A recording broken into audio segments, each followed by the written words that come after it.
This is the Dreadful Podcast from TV Podcast Industries, and we're watching Penny Dreadful, City of Angels, Episode 7, Maria and the Beast.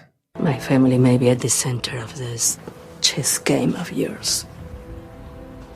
But we are not pawns.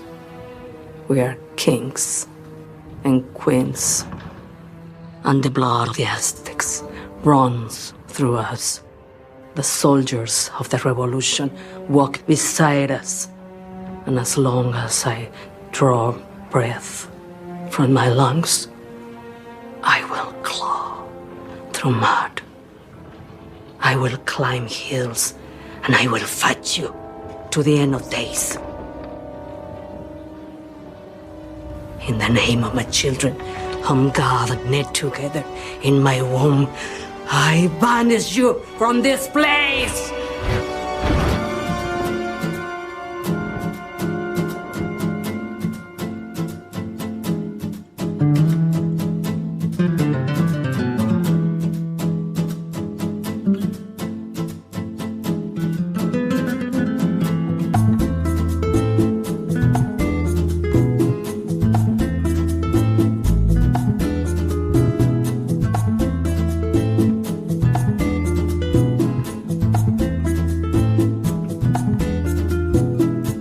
Welcome back, fellow Penny Faithful. This is TV Podcast Industries. We're talking about Penny Dreadful, City of Angels, Episode 7, Maria and the Beast. Does anybody want to sing Beauty and the Beast with that one? Well, I was thinking the Beast is 666, actually, from Hannibal. That's cooler, and they do have the ACD song. The Beast is 666, I think, as well. And to be honest, the Beast is Frank, who would kill a cute, innocent, fluffy hamster. Yes, yeah, absolutely. I just have Maria and the Beast in my head. I left that. But it has to be in the German accent. Ja, Maria and the Beast. Or the Boost. No. Excellent. Let's cut Chris off there and say I'm Derek, one of your hosts. Hello there, fellow Dreadfuls and fellow Penny Faithful. I am one of your other hosts, John. And I've already been mentioned as being Chris, but I like to be cut off, so it's great. Excellent. Just only when I do my terrible German accent. Yeah, we will try and cut you off every time you do that, Chris, I promise. Okay, good to know. Fellow Penny Faithful, we are a little bit tired today from a very long podcast that we did yesterday. We have released our Patreon exclusive podcast on Captain America, The Winter Soldier, which we have been promising for a few weeks, but we did get around to recording it yesterday. Great discussion. Really enjoyed that, guys. It was really fun to talk about some Marvel stuff, because we've been going very serious with things like Watchmen and even The Witcher, which was quite in depth when we talked about that, and then going into Penny Dreadful, City of Angels, and all 3 seasons of Penny Dreadful, all quite deep stuff that we've been doing. So getting back to a good comic book action movie was great fun to talk about. I forgot how much I loved it. I really did.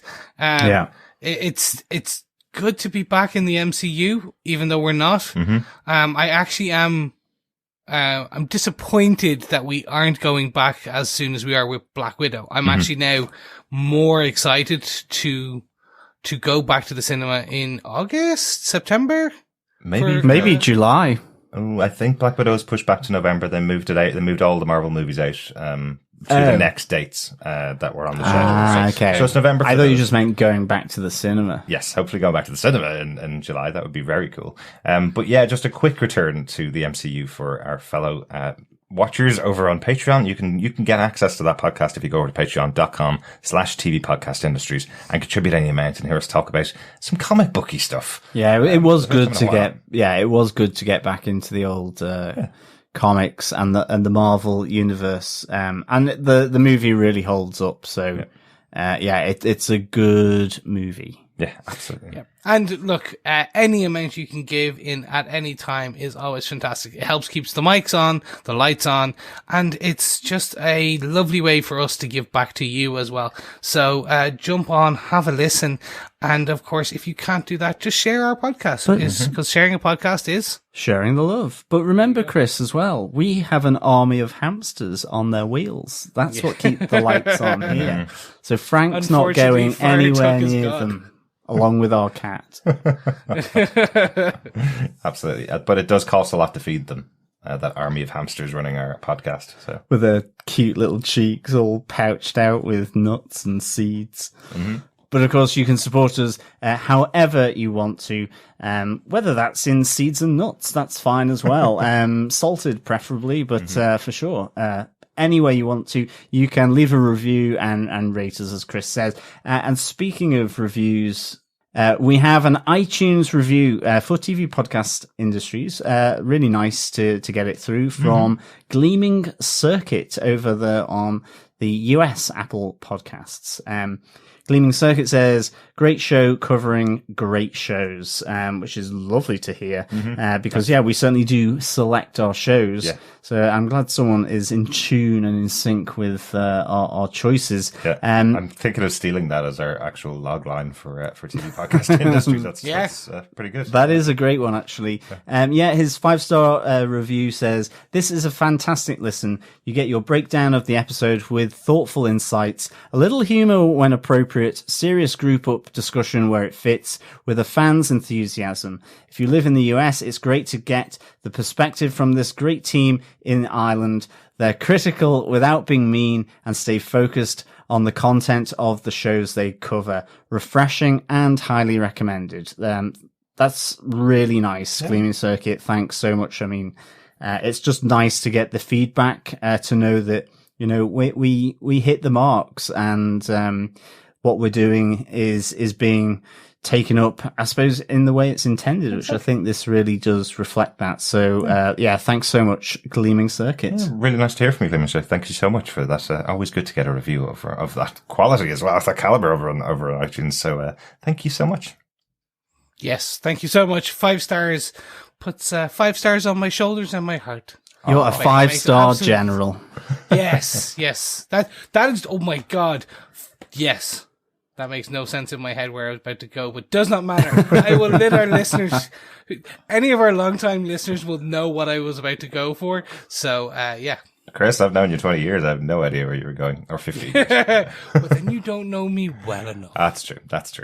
Let's get into our discussion about Penny Dreadful, City of Angels, Episode 7, Maria and the Beast.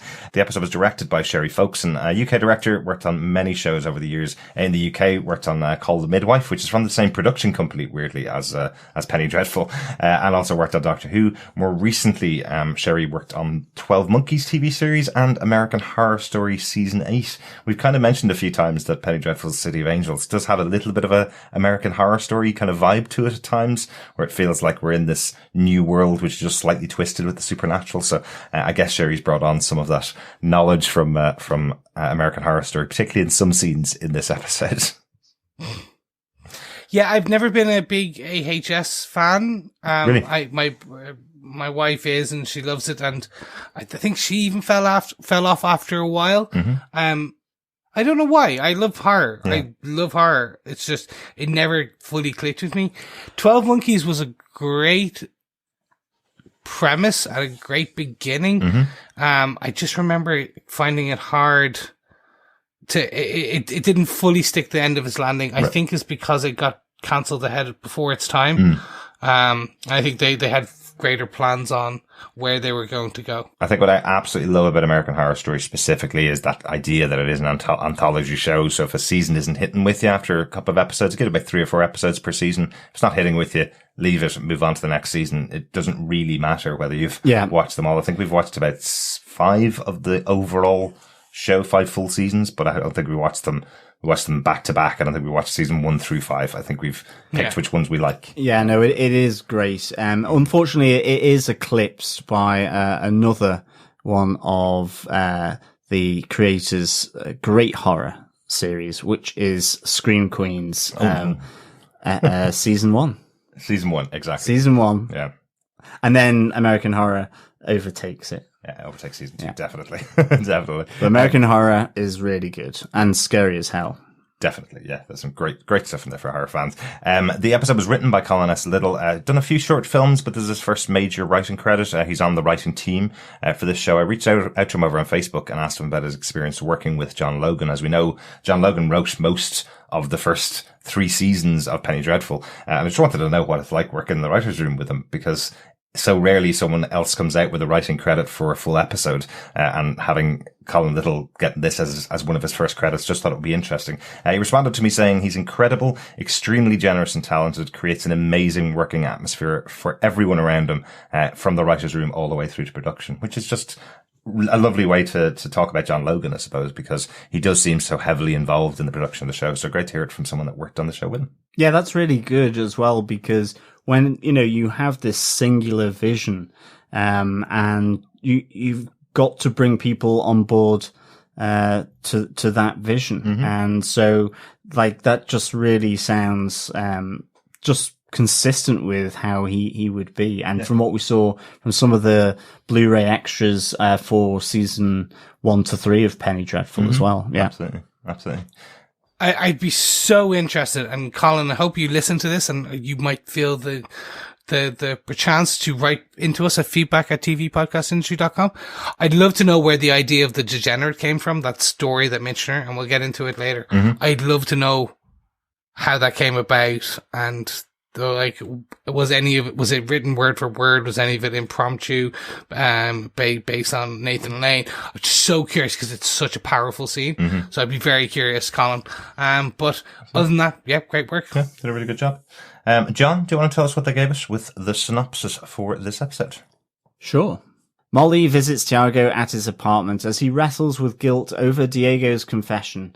Dottie and Lewis confront Brian Koenig for lying about his dual allegiances. Elsa and Frank move in with the Crafts, igniting fear in Tom and Maria, and, of course, Friar Tuck. Alex Malone and Councilman Townsend deliberate about how to defeat Councilwoman Beck. Josefina's newfound faith puts her at odds with her family, and in particular, Mateo. Lewis enlists a reluctant Tiago to join his covert operations against the Nazis, and Maria summons Santa Muerta, but an uninvited guest arrives at the same time. Yes, the synopsis from Showtime there for the episode. Lots of stuff in there, kind of hidden, and didn't want to reveal exactly what was going on within the episode, as we normally see with the synopses for the show. But yeah, lots going on in this episode. I think it's a really good setting episode for the final run out. There's only 3 more episodes to go after this week's episode, so I think they've set up all of our players in their places in this episode. Bar one. Bar one. Yes. Bar one. The one that we still can't figure out, but we'll get to. Yeah, no, I completely agree with you. Like, this really is setting the final chess pieces, Mm-hmm. Using the chess analogy that's given, by Maria a few times. Uh-huh. But yeah, no, this sets all the players on the board. It's just craft. I still can't figure this one out, but and poor Fire Tuck, but let's get into it. Absolutely. I'm going to kick this week's off with my big moments from the episode. It's more of a theme for the show as we get into these final episodes of the show. One of the things that's really standing out to me now is how Magda is manipulating everybody. And I was wondering whether this has some comparison even to how Santa Muerta's powers protect people from the evils of the world. I'm wondering whether Magda's manipulations are kind of the reverse of that. She's the one that causes problems in the world, and Santa Maria is the one that can take them away if you pray to her, kind of thing. Considering, they're supposed to be sisters, they were supposed to be very joined together in the past, as we hear at the end of the episode. So looking at all of the versions of Magda and all the people that she's manipulating throughout the show, the way I'm seeing it so far is we have with Rio and Mateo, that she seems to be manipulating Mateo with pride in himself, and pride in his race, and pride in his belief that they shouldn't be downtrodden in the city of LA. It seems to be working with his pride on that. With Townsend in her version as Alex, she seems to be working on Townsend with the promise of power, that he will be the one to lead the country. She even says at one point in this episode that she's manipulating using the idea that he will get greater and greater power if he just listens to what her direction says. Yeah, that's what it feels like. Absolutely, to the utter shock of Councilwoman Beck. Mm-hmm. I thought that was just really nicely done. Yeah. I'm liking Councilwoman Beck a lot. I think I would be a new dealer in this time period. Yeah, be on her side, definitely. it's not very well veiled that this is talking about a certain leader that's sitting in the White House at the moment. I think we have talked about it many times. That is John Logan's intention with the entire show, that it's reflecting or downright calling out what's been happening over the last few years, particularly in American politics. So this storyline of this atrocious, horrible man that is Townsend, basically bulldozing everybody around him to get his way to mayor seat, to senator, and then all the way up to the White House with the help of Alex, does seem to be a reflection of another famous politician, beginning with the same letter. Yeah, no, the writing's on the wall and it's smack bang in your face. Yeah. I'll let you continue on because there's a few more. Yeah, absolutely. I feel that with Elsa, the persona of Elsa that we have, we see a lot of in this episode, I feel she's using lust to manipulate Dr. Kraft. Chris, you were wondering how Dr. Kraft fits into the future of her plan. And I think we don't know that just yet, but we get some indications here where she's kind of saying to him about basically getting rid of Maria because she's manipulating the kids and teaching the kids about another culture that isn't German and isn't American. So why is she there? So it feels like she's saying to him, in the future, you will be a great leader of the Nazi race, effectively. And this may be something that plays out in season 1. It may also be something that plays out if there is a season 2 or a season 3 where we see the continual manipulation of Dr. Kraft into a leader of the Nazis, effectively, just happened to be based in the US. So that's where I'm kind of seeing just from that conversation that they have. Yeah. Maybe that's what she's doing. It's interesting, isn't it? Because she says, you will be a strong, important man and the world will watch, which is really kind of fairly impressive for effectively a general practitioner, a doctor. So there's something there. And again, I suppose what's in the shadows still with Dr. Kraft is what happened to him, or to his family in Essen. And obviously as well, we've only just touched slightly on the German-American Bund that he is involved with. But whether it's something to do with leading that as a political party, you just don't know. But I thought it was interesting that it came at the same time where you have Herr Goss with Brian Koenig, with Kurt watching sort of, on, I suppose, with his hand right on his Luger, his silenced Luger, ready to take out poor Brian if the need arises. That you have Goss talking about, these plans for when Hitler arrives, his new eagle's nest, he calls it, in amongst the new world where the Fuhrer can contemplate in his new eagle's nest in the new world surrounded by trees. So you're just kind of wondering, okay, this feels like it potentially will play out over longer period than maybe just season 1, if there is to be a season 2. Yeah. Absolutely. But I thought that was interesting that you have Goss saying this is the plans we're making for effectively Germany coming into North America, occupying it, I suppose, very much in the kind of feel of The Man in the High Castle. And then you have this idea that maybe Elsa is prepping this man to be this important figure that the world will watch. So, and potentially leading that onslaught in LA when the Fuhrer arrives, I suppose, in the future to set up his part of the Nazi regime in LA. Yeah, I mean, the only other thing I can think of is he is a doctor, and the Germans were hugely, the Nazis, I should say, were hugely obsessed with race and genetics, and this idea that maybe it's around something along those lines, in terms of maintaining racial purity, and hence why then she's trying to poison him towards someone who actually he seems to have a lot of respect for because of how long she's been in his employ and her relationship with Tom and Trevor.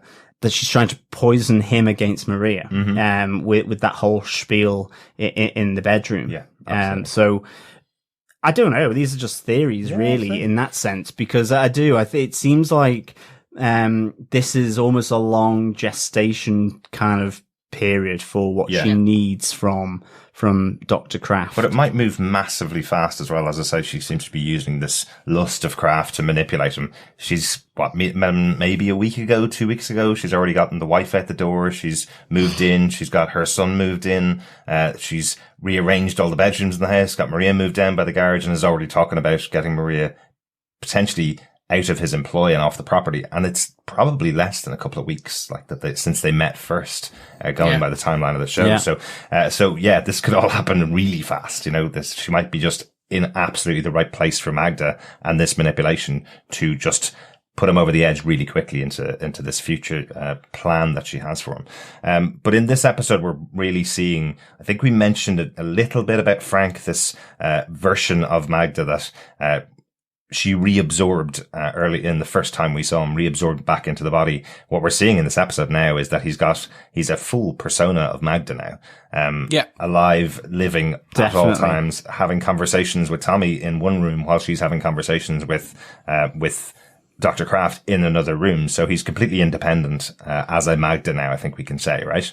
If we were putting up a poster of who Natalie Dora plays in the show, it would be the four of them and maybe Frank as well, you know? So that's the way I'm seeing it. But with Frank, it seems like his manipulation is through fear, with Tommy. You know, some people could question why he's doing it.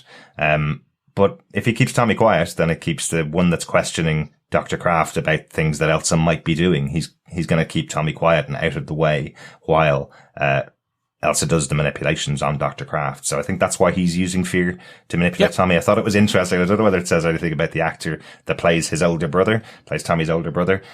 Trevor. Yeah. I don't know why, but it felt weird that the two of them were sitting at the table. Dr. Kraft breaks the news to them and Maria comes in and helps out. And the only one of the two kids that talks is Tommy. Tommy's questioning everything. Tommy looks scared. Tommy doesn't want his mommy to go away, kind of thing. And Trevor's sitting there waiting to get back to his breakfast, it seems like. He gets no lines to say to his dad about his mom leaving. Like, is he just slightly older and he just accepts it? Or, you'd like to have a little bit of insight to that. But it seems like they're looking at Tommy as the one that's going to question and the one that's going to stand up for, his family, and maybe if Frank can rule him with fear and take him out of the equation, maybe that's the way that he's doing it. I know you're going to talk about a bit more about that relationship, John, but there's just one last manipulation of Magda in this episode that really stands out, which is Magda meeting Maria, which is a big scene at the end of the episode.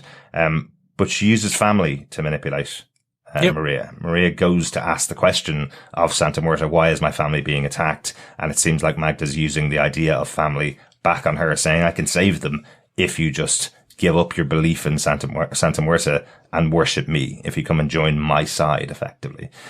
So this is part of the reason why I wanted to talk about this in here, was just wondering whether it does compare to Santa Muerta's powers. You pray to Santa Muerta, you can get help with prosperity, you can get help with clearing negative influences, you can get help with legal matters, get help with love, and you can get help with protection from dark magic. Those are the main powers that she has when you pray to her. And what we see on the other side here is Magda is manipulating everybody using similar types of powers. Similar enough, I'm thinking. Because I did name them myself, remember, from my notes. So there might be just other names that match a bit closer to it's like she preys on the, this idea of the seven deadly sins, this idea of pride and greed and power,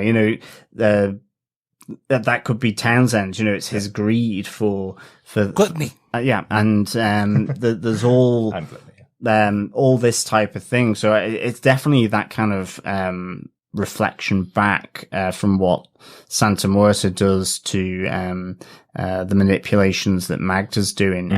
But I think this thing with Magda and Maria, and with Santa Muerta, Santa Muerta is still a bit of a mystery to me.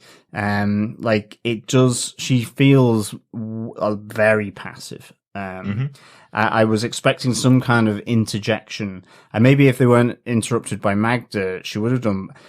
But there was that nice moment between the two sisters anyway, where, do you remember, when you effectively forsake me as your sister? And she goes, I've lived with my decision. And she goes, no, but do you remember? And you just get the tear, and that kind of drives her away. So, I kind of, just because it's an area of, I suppose, this supernatural, spiritual world that I don't know a lot about. It would be really interesting to get some kind of explanation as to what that may be. I know Magda's not necessarily a real life, she's not, yeah. But or just maybe where he's drawing inspiration from, even if it is like a made up history of that supernatural relationship between these two sisters. I think would be really, really interesting. So I was questioning that too. Is the moment they're discussing the cornfield? Yes, it feels like it, yeah. It feels like that to me. Is the moment yeah. you've forsaken me for the humans. So when basically Santa Muerte protected Tiago, and well, when she started protected Tiago and didn't let Tiago burn in the flames that Magda set, because there was that initial discussion, and I went back. We don't fully know what the fight's about, like in terms of what came before, but this is the fulcrum of where it looks like their relationships left. Yeah. In that she was like, there is this prophecy, I will do this prophecy, you will stand aside. And Santa Muerte was like, no. Yeah. Yeah. Potentially that's it. And I think the response from Magda when she does, see the tear on Santa Muerte's face is, it's all worth it. I've now gotten you to cry, and I've now possibly even a river of tears is the way she's kind of saying it. Or an ocean of tears. She's saying to her, I've cut a god. I've got somebody that is supposed to be very powerful, and they're crying because they can't do anything in the way of what Magda's saying. So while Santa Muerte is a passive character in a way, I don't think we're going to see her take out swords and go into actual battle versus Magda in this show. No, I don't think so. Don't think it's going to be like that. But I do think that would be consistent with the caring character of Santa Muerte to her followers. She's someone that you pray to, and she helps you out in situations, whereas Magda's someone that nobody really wants around because she just manipulates them using all of these elements. So she does, but I did like the whole point that Magda kind of mentioned to Santa Muerte is that, she says to Maria, you embrace Santa Muerte, the icy, who is basically the icy grasp of death. Yet I'm someone that will listen to your every need and provide it, and you forsake me. Now, obviously, it's a slight manipulation of what she actually does, which is she allows humans to do whatever they want to do. And her belief in humans is they all want to do bad things. So yeah, no, but what I mean is, as a protector that people pray to for her protection, and Magda delivers to humans what the worst possible thing they can do. No, exactly. I'm not. But what I'm saying is, it's kind of actually the choice between these two ladies doesn't seem that great, quite frankly. Yeah. I mean, I know Santa Muerte seems to have obviously is not just going around collecting her souls if you can pray to her for prosperity or justice or purity of heart and so on, but certainly in the material world, certainly that of, I suppose, a blossoming consumer culture of 1930s America post the Depression, sort of awakening from that. She's certainly pitching her message quite nicely, I suppose, to people, whether it's to bring themselves out of the slums, whether it is to re-engage with that as a middle class or upper class person in society. But I thought this. I just have to say the set there, though, is great. It's so beautiful, even though it is like scary skeletons with teeth. But I mean, it is kind of when you have Maria lighting the candles, and she's lit in a few, and then it cuts to, I think, Tiago and Lewis, and it comes back to her, and it's all lit up. It's very, very, very, very beautiful in terms of the set design. And of course, what a kind of amphitheater to have this battle between Maria and Magda, this verbal battle, which is just so nicely played out, I think is really, really good. I think as well, we get to hear that her spiritual guide, her spiritual animal is the coyote, which is interesting because you had said, Derek, that there's a lot of references to coyotes in this show, And there was one every episode for at least the first 5. We had some mention of coyotes, or a coyote watching on, or I'll feed you the coyotes, I think is mentioned to Brian, the first time he's threatened by Lewis. So it's something that's been in the background the whole time. Like, just kept going. Why coyotes? I know it's LA, and I know coyotes might be something scary if you live there, but it just felt odd that it was there. And then from the first moment of this episode where you see Maria on the bus. Yeah, and she's got her little totem of a coyote. Yeah. And she's referred to as the old coyote. She goes, the old coyote knows. And I like the fact that Santa Muerta goes, do I need to tell her how to look after her cubs? Because obviously she's looking for protection for her family. This is kind of interesting. So I kind of looked it up on Wikipedia or just on Google in general. And generally it's the very old coyote or the old man coyote. But it is generally a positive meaning in Aztec culture, or was. But it symbolizes astuteness, worldly wisdom, and pragmatism, which is certainly things you could describe Mama Maria for. And I think the only thing is that it's normally male beauty and youthfulness, but it can be gender changing, which I thought was interesting, because it can also be about youthfulness and passion and sexuality, but that it's a balanced kind of symbol around good and evil, around this idea of being youthful. It can shape. So two interesting things. It can be a shape-shifting god, which, given what Magda does, I'm like going, is this kind of the counterbalance, or is this why maybe Maria, while she didn't see her or didn't seem to recognize Elsa, she said she could smell her, she could feel her on her neck, Magda, of Magda, because I thought it was interesting that Maria didn't notice Elsa being or looking like Rio, given the intensity of that meeting with Rio. Absolutely. I was waiting for it. And then Magda. So I agree. I was kind of waiting for it as well. At the end of the last episode, we'd said, she has met Rio, and then if we get into this episode, she's going to meet a second version of Magda.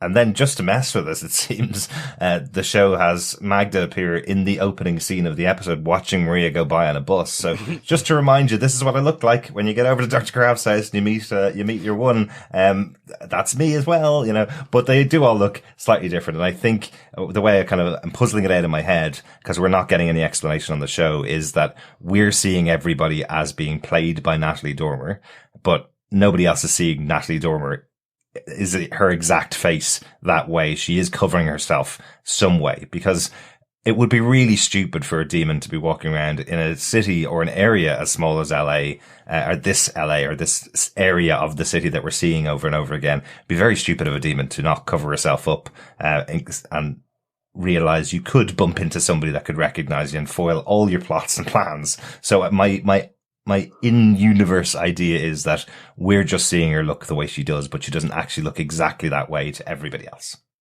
So I took it slightly differently.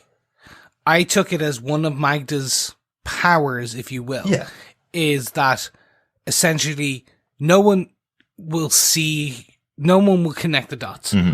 Like as I think it was the other councilman when she meets Alex is like, who are you? You've come out of nowhere. Yeah. These are all figments or elements of Magda. So Maria could see Magda as she was in that opening scene, which is great. And we see her.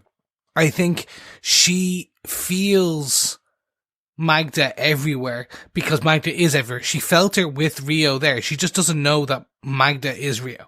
So she can't connect those dots.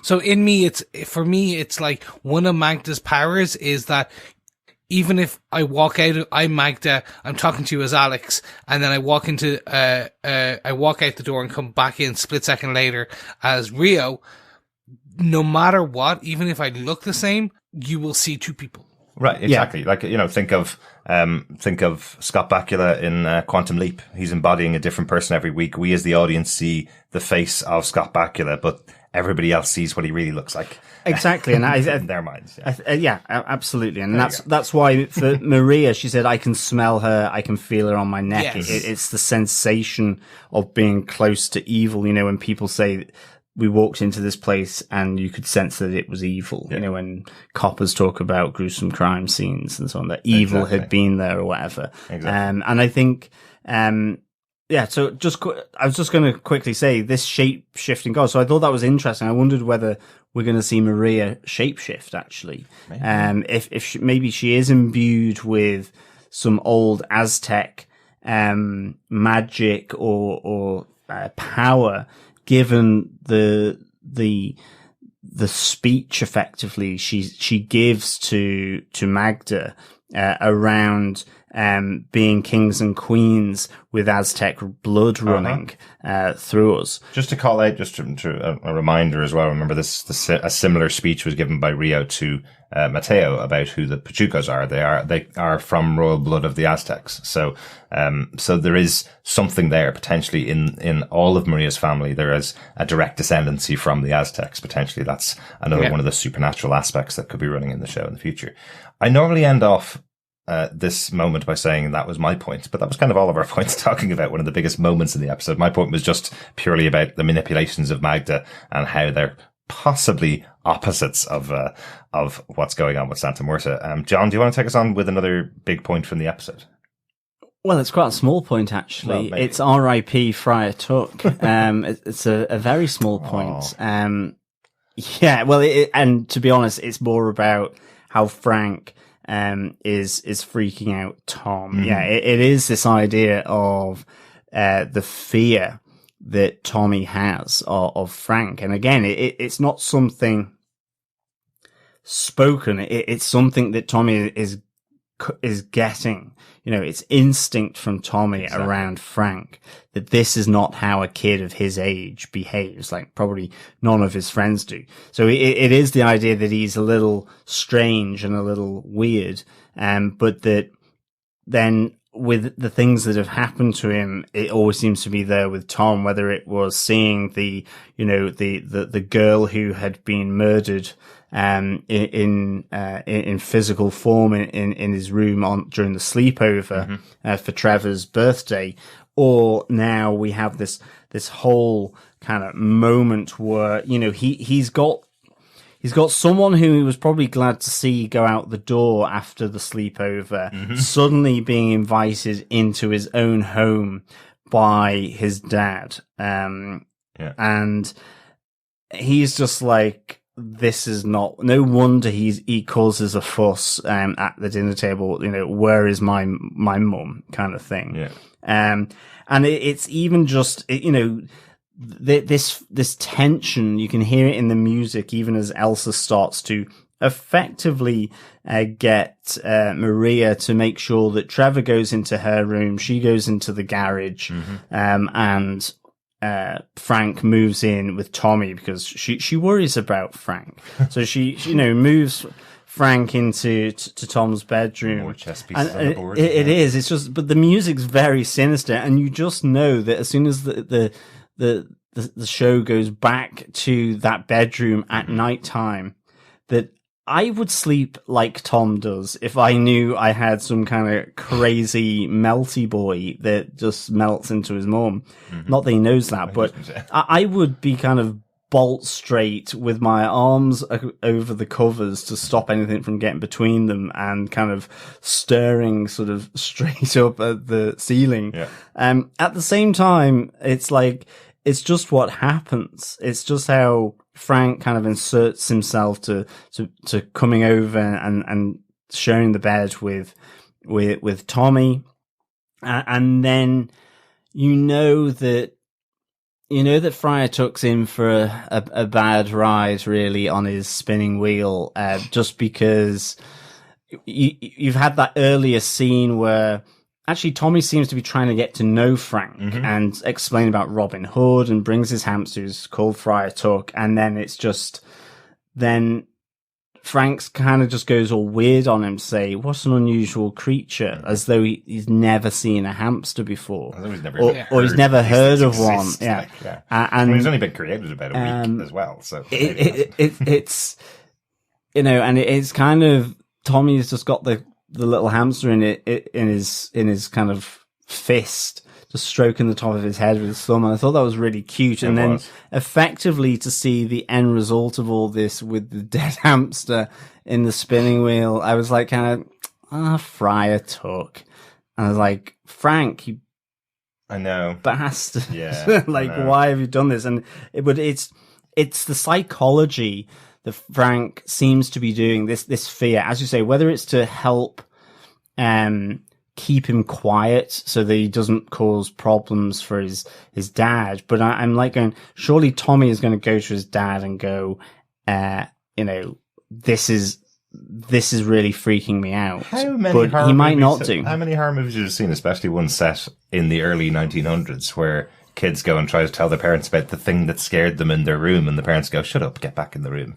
You're just. I think that's just parents in general. Yeah, you're just unnerved by somebody else living in your room that you've never slept in the same room with. Because before. They don't want to deal with the Babadook in the closet. Exactly. It's not because you told Frank that's the only thing that keeps you feeling safe in your room, is hearing the guinea pig go round and round in his wheel all night, and then he died immediately after Frank turned around and stared directly at him. It's nothing to do with that. Can't possibly be. There's no such thing as the supernatural. So yeah. Yeah. Is this the first kill by Magda? This is her first kill that we've seen. What a success she is. If you think about it, every other death has been not by her hand. She influences death and destruction. Well, she kind of influenced a heart attack on the guinea pig, didn't she? So you think exactly? So you thinking it's a heart attack? I think she used the whisper to make the hamster run until it had a heart attack. I don't even think it was that. I think it was that Frank doesn't even leave the bed. Like, he's lying in the bed. He turns over, looks over at the hamster wheel. The hamster wheel stops moving. He turns back over with those creepy, starey eyes at Tommy, and then Tommy realizes, my guinea pig is no longer moving, looks over, and the guinea pig isn't moving. It's not like they wake up in the morning and the guinea pig's dead. Okay, I've had a massive sort of moment that I didn't realize, because they come back to it, because it doesn't continue there. It doesn't. They go, there's another scene in between, and then they come back to Tommy and Frank, and it's just that Tommy's lying in bed, and it looks like he's lying in bed alone, like Frank's gotten back into his bed. Okay. And you just see poor Friar Tuck on his back in the wheel. Yeah. And so, it could be a heart attack, but I just kind of thought that Frank had gone back to his bed, and in the process, kind of done a quick little twist of the poor hamster's neck, and then gotten into bed, because I thought he was then turning away from the hamster, which would mean he'd be looking at Tommy, but he wasn't. I can't. Okay, grand. Oh no, he was in the same bed. He was. So he's turning back to look at Tom. Yeah, with those scary eyes as the wheel is no longer moving. Yeah. I took it. Yeah. Anyway, it's still freaky. This is her. She can communicate with animals, and she told the hamster to run until it had a heart attack. Well, because she didn't kill it like she didn't just because then why didn't she kill Councilman Beck? Because she's a councilwoman, not a hamster. But if she can make it look like a heart attack. Before we get loads of messages in, it's a guinea pig as well. Guinea pig. It's a hamster. It's a guinea pig or a hamster. Obviously, all of us have taken different notes, because I know both of you have called it either a hamster or a guinea pig, and I'm calling it a guinea pig. Yeah, it's a hamster. So maybe a hamster. So really sorry if we got that wrong to hamster fans of guinea pig. Tommy says, "This is my hamster." I'm sure he's a guinea pig. But anyway, that's fine. I'm sorry. Okay, so whatever rodent it is it doesn't deserve this death. Very true. No, it did not. But first of all, it's the first body count that we see directly at the mind or hands of Magda. Mm-hmm. Didn't touch it. It said mind or hands, mostly mind. Yeah. But this, for me, is the weird part, because she usually whispers. So she didn't go, she's getting so angry at like Councilwoman Beck at that point, that she now is going to get, and we'll discuss it later, she's going to get the Nazis after Councilwoman Beck. So I'm just like, maybe she can't influence. She can't just kill you dead. Yeah. So that's why I was like, maybe she has to do the whispers. And the whispers are run until you have a heart attack, or it's shoot that gun, or it's like she cannot directly attack you. Yeah. She can influence. She has no direct power. She's like a person under the age of 25 with an Instagram account. She's an influencer. She tells people what to do when they do. Oh, shots fired. Just because I'm not under 25 anymore, that's all. But you're still on Instagram. I'm not an influencer. I think as well, she's got to play it more savvy, because Townsend has talked about getting rid of her before. Yeah. And she's just kind of like, well, no. But at the same time, in her conversations with her goss, it was more about, well, depending on if the time is right, and depending on how events move, maybe we have to, but for the moment, we don't want the light shining on us. We don't want to try and encourage that. So I think, because immediately after that, she talks about Councilwoman Beck being a problem to Townsend. Townsend says, you're a cutthroat political analyst, but now we need someone to effectively, cut throats. Yeah. So like this is kind of coming back to the promise, but yeah, I mean, I kind of still feel, even with Maria and Magda, I kind of felt that I was kind of in my mind saying, Maria, you're a little too close to Magda here. You don't know what she's going to do. I still feel that she could do something, but I suppose I'm coming around to your feeling, Derek and Chris, that yes, she's maybe a little, her power isn't in physicality, it's purely in the manipulation, but I still feel she looks pretty intimidating. Her power seems to be in finding the people that can be manipulated and manipulating them in the way that she needs to, having that ability to be able to manipulate them. And as a change on, she does have to be much more careful with Councilwoman Beck than Frank has to with Friar Tuck, because you can't really flush Councilwoman Beck down the toilet. Well, you could. But plenty of bodies have been found in the sewers. But it's quite difficult to flush a body. Well, bits of it, one at a time. Might take too long. You could. Gosh, it sounds as though I know about how to do it, which is not the case, fellow Dreadfuls. So very much the way I see it is that Magda and Santa Muerte are two sides of the same coin. Exactly. The yin and yang of a divine angel, god, demigod, whatever. Their powers are manipulation through whispers, and that gets you to the end point. So you pray to Santa Muerte for money, prosperity, and what you get is Santa Muerte influences basically a lotto scratch card or a bank manager or a windfall, or you pray to Santa Muerte for a job and she influences you, the interviewee or interviewer. The Magda is the same way. If you prayed to Magda, which she tries to get Maria onto, and go, I want to become the new Führer, then she will influence, or Council Townsend. Councilman Townsend goes, I want to be powerful. I want power. Yeah. So she, through manipulation, through whispers, because she cannot directly go out and kill someone directly, she manipulates through all the different channels to her end goal in ultimate power is becoming the president of the United States of America at one point. And that's where she's pushing Councilman Townsend. But I think the interesting thing with Magda is that she has almost that anarchist goal behind all of these people that she's manipulating, who may or may not be praying to Magda, or may not know that Magda's behind their success. Most of them will not know that Magda's behind their success, but they are getting what they want. But like the old monkey's paw idea, they're getting their wish granted, but the negative side of it is that it's all building towards, she's putting in those positions to get to her ultimate goal of creating fire and chaos in the world. Race against race, brother against brother, nation against nation. Yeah, and I think it's going to come John doesn't know the monkey's paw idea. Sorry, monkey's paw. That's from many fantasy stories. Effectively, the 3 wishes. You get 3 wishes granted, and you say, you know, Like Aladdin. Like Aladdin, but it's much more, there's always a negative impact for the wish that you want. Yes. You get given the wish, but there's something. I've never heard it called the monkey's paw before. Well, it's, in original films, it started, one of them was, the Twilight Zone, I believe. Twilight Zone. It was literally a monkey's paw. Yeah. And every time they made it started as a kind of fist. Oh, and the fingers come off. It started as three fingers and a thumb.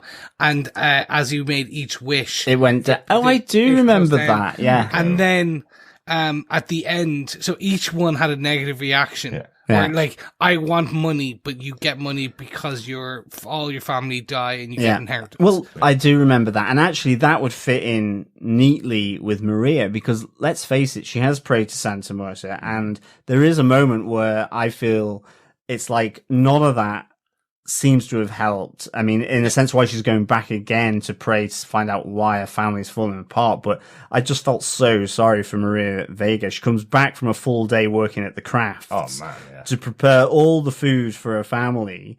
No one helps her. Half her children are not there, so the table's only set for 3. And she even used the good ivory cutlery for this special dinner that she's making. She has a fight with Josefina, who also then doesn't eat and hasn't helped, doesn't do the washing. Those enchiladas look good. They look great. They look really nice. And Raul is useless after the one thing that, you know, her prayer has affected, is just, you know, she goes, you sit and don't say anything. You know, it's good to know that Josefina has an older brother that can tell her. It's like, you know, she's seeing her family fall apart. She's doing all this work for them and everyone's is a nightmare. And certainly after Mateo, basically told her to run and jump in the last episode. I was like distraught for the poor woman, because I think Adriana Barraza is just playing her so well. Yeah. I feel so sorry for her, and I'm expecting her to become badass because she is because of what she's having to put up with.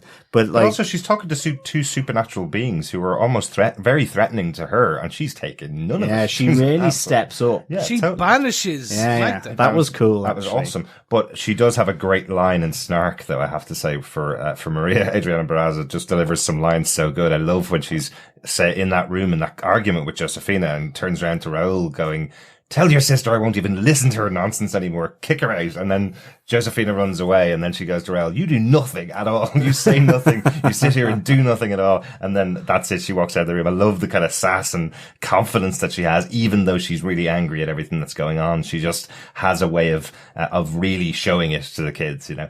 But yeah, I think you've hit it, John. Absolutely.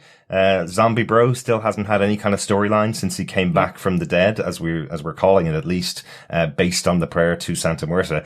But the cost of it is Maria's family is falling apart and all of these bad things, from her point of view, at least, all of these bad things are happening to her family. Yeah. And yet. And both families, actually. And yet, her contention that, you know, her family is at the center of this chess game, of this battle, our plan between these 2 sisters that she knows nothing about, you know, is absolutely confirmed here. Seems like it by the 2 sisters, really, in terms of that they don't refute it. But so this is they don't refute it. But I have a question: Is Magda really after her family? If we look back, no, it's using. I think. Yeah, I don't know whether she's after. Because I took it as she was saying, "Why is Magda after me and my family?" So and then that's the way I took it, because this is when she describes, I know she's there, she's always at the back, I feel the breath on the back of my neck, she's after my family, she's destroying my family. And the only version of Magda directly going and targeting her family is Rio. Because when Magda, at the riots in episode 1, was not directly targeting the older brother. It was not directly targeting Tiago. No, but it's pulling them into the situation. Yeah. So Mateo possibly more directly than the others. Yeah. and it's not just Magda. I think it's a bigger thing between Santa Muerta and Magda. And again, just to kind of go back to what we were talking about earlier on, I don't think Maria even recognizes Magda is Rio, Magda is Elsa. No. She's had no reaction to that. So while you're right, Chris, what we've seen on TV on these episodes is Rio has manipulated one of her children. That version of Magda in Rio has manipulated one of her children. What she's feeling is Magda's all around. My family is falling apart. Both families I'm involved in, the Kraft family that she's been involved in since the children were only just born, that family's falling apart as well. This must be the influence of the devil, as we'd say in Christian faith and Catholic faiths. She's saying Magda, the demon of their faith, is the one that's manipulating her family and destroying them. She can't see it. She can't prove it. She doesn't know for definite, but she can feel it in her bones. Yeah. And that's why, bringing it back to my point, Friar Tuck was an innocent, cute little hamster / guinea pig / rat / mouse / gerbil / prairie dog. Caught in the crossfire. Just to cover all squirrel and / squirrel. Okay. Squirrel, yeah. But that's the thing I find just so funny, because that it's the presumption that we know it to be true. We know it to be true. It's just that blind faith. The world my family's going to hell. I believe I feel the hand of the devil. Mm-hmm. It is the devil is targeting me. It's just like, I take it as such a commentary, right? Yeah. Not just a commentary on people who blame kind of misfortune on fate, demigods, faith, religion, things like that. Yeah. Now, we know it to be true, but like in real life, like people do that as well. I found it that, and I was just like, it's really the way the nuance of what he's doing. Yeah. But strangely enough, it's true. It is, but true in a different way, and that's kind of where I think we're having the question popping up for all three of us, really, is because it is true in a different way. We're seeing Magda impersonating 3 different people, manipulating people. That's been affecting Vega family, Kraft family. What she's feeling is the devil is having a hand in destroying her family. She wouldn't be able to point to these 3 women in a lineup and go, this one is the one that's ruining Tiago's life. This is the one that's ruining Josefina's life. This is the one that's ruining Mateo's life. She wouldn't be able to do that. She just knows the devil, Magda, is involved in the ruination of her family. And you're right, Chris. There's definitely, this episode particularly has some damning commentary on religions and blind faith more than anything else, I think. Blind faith particularly, like religion, I'm sure, I don't believe there's any commentary on people who are religious, but having blind faith in things seems to be where John Logan has had the issue with people in the past who are religious, people who believe everything because faith says believe it all, rather than having a question, opening mind, and being religious. Seems to be where his perspective comes from. Yeah. Yes. So, gentlemen, I think it's about time we move on from all the supernatural this is a great to my point, which is the Germans. No. I'm joking. It's actually just because I wanted to say. I know. Every episode, we will get to the Nazis, but I want. We are never covering a show that specifically relates to something in Germany, like Dark, for example. No. Oh my God! Anyway, let's move off next. We did get a request from one of our fellow watchers that we actually covered Hunters on Amazon. We actually covered the show. We've talked about it a few times. All watched it, all enjoyed it, and I'm never covering that show with you, Chris. There's no chance. Okay, yeah. I'm not even gonna lie. I'm just like, I don't think I could do it with a straight face. I make too much light of terrible situations. It's the Irish in me. Mm-hmm. So yeah, I want to move it on to my main point, which is my second cousin, the degenerate. Mm-hmm. Well, first of all, you have 2 parts to this. We have first of all, now we get the scene where Tiago and Michner are in Michner's Nazi hunting cave, aka his apartment. Mm-hmm. And we do get this great part where Tiago's pushing back, going, "No, I'm not going to help you with hunting these Nazis." Yeah. And this is where Michner comes in and goes, "Do you think I helped you for just being friends. I love that. You pay me. This is my favor. I'm calling in my favor. I just wasn't expecting it to be as blatantly put by Michner on that. Yeah. I was just like, I was expecting that later on. I was expecting that in the car scene. But straight up, Michner's like, no. I've covered your ass. I've saved your family. You're saving mine. Yeah. Then he goes into speaking about his friends who have died. And we're reintroduced to Dottie, which gives us a classic where you see Tiago kind of go, her? Really? Like, and she goes, I was running guns in the Spanish-American War. Yeah. Before you were in diapers. Don't you? And he goes, fair enough. Yeah. That was awesome. Yeah. I want someone in my life like Dottie. She's awesome, absolutely. But yeah, I do love the scene as Lewis gets his Lewis Batman gets his Robin and Tiago. Very much. This is it's interesting because we did talk about last week, this idea of the misuse of power with the police, with these two going into the situation and making their decision as to what way they were going to proceed with putting Diego behind bars, and they were going to pin these crimes on him. And, sometimes that story's just left there. They've done their job. They've put this guy behind bars, and that closes it off. What we see here is the episode opens with Tiago going, I've sinned, effectively. He knows he wasn't manipulated into doing what he did. He knows he didn't make a bad choice or a mistake. He's gone along with something that is a sin. And Lewis here going, I also know it's wrong. And I didn't just do it for your benefit. I did it for my benefit as well. I did it because it was the best option and the only way out for both of us in this situation and your brother. And I did it so I could get a favor from it, which is you're now going to help me take down the Nazis. So it's quite interesting that that's the way they played the storyline out from last week. This isn't something that is just, they made this decision as police officers to put this guy behind bars and that's it. They can move on and make other bad decisions in future. This is something that will prevail on both of these characters for the rest of the season, it seems. I thought it was really good that Lewis reveals his own kind of private Nazi investigation to Tiago. But I loved it even more that it was around the events of last week that, he says, I'm collecting on your debt, basically, to me. And it even makes the scene at the end of last week's episode with, Nathan Lane does this really good thing where you kind of, certainly for the character of Michner, where he really kind of shows that he's processing everything that's going on with everything that's being said. And it's in this moment then that you kind of think he was like going, I can now use, I've lost Anton. I've lost my two, wingmen. I've only got Dottie left. I can pull him into this and use this as leverage to effectively force him into it. Yeah. And I think that's kind of interesting.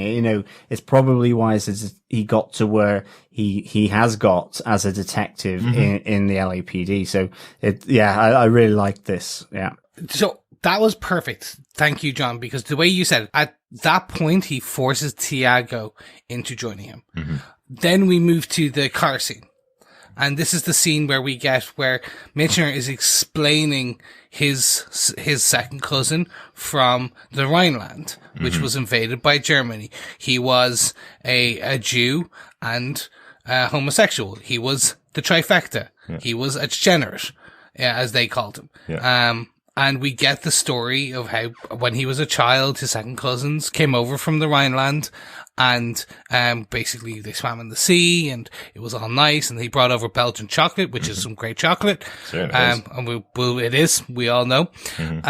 But then we get the story of how he unfortunately was killed via meat hook, and they took photos and film and sent it back to the Fuhrer to laugh at. But this changes it because, and the reason he brings this story is because he basically says, no, Tiago, we're not here to arrest these boys.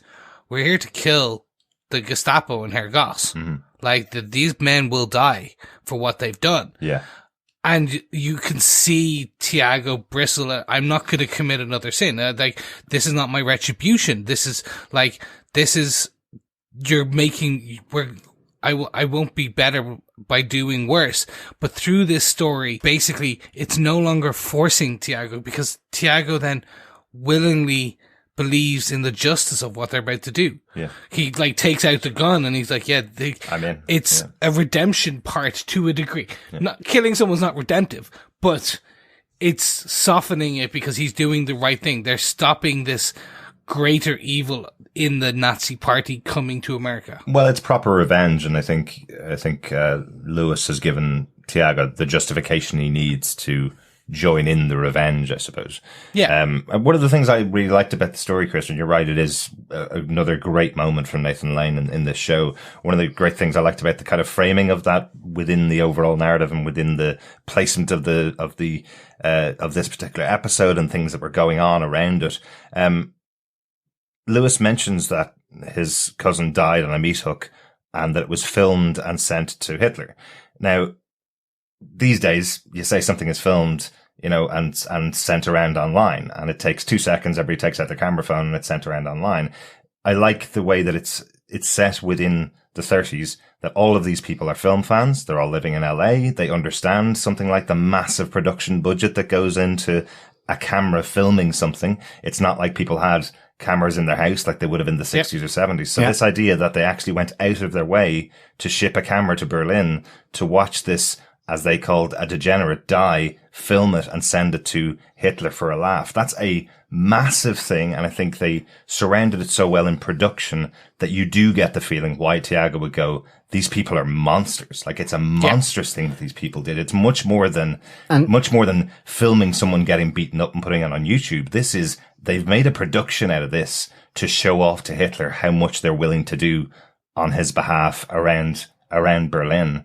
And it sent a message all the way across the world to Lewis, who's going, these people can't be allowed anywhere near our country. Yeah. And I mean, and the Nazis were at the, Goebbels was at the forefront of using in those days, the modern technology to just enhance the Nazi party propaganda. Absolutely. So whether it was movies, you think of the Nuremberg rallies and the staging and radio as well, and grand projets to cement the power. I mean, whole range of different ways, but one of them was the new media for that time, as well, which is fascinating within the current context, I think, as well. Yeah, absolutely. I think the other interesting thing is that, Jews were targeted before the extermination camps, but so were, things like, homosexuals, disabled people, and Romanovs and gypsies. Yeah. They were even, in a sense, dare I say it, softer, easier targets to begin with in terms of various persecutions that the Germans did, as well as with the Jews. And I love the fact that with Michner's story, in terms of the degenerate, there's two parts of his cousin, because he's Jewish and his ancestry, and because he's a homosexual. That it is the biggest affront to this Nazi regime. And yet at the end of the day, it's something completely innocuous. Yeah. And didn't Lewis even say he couldn't live based on their rules and how they run the society?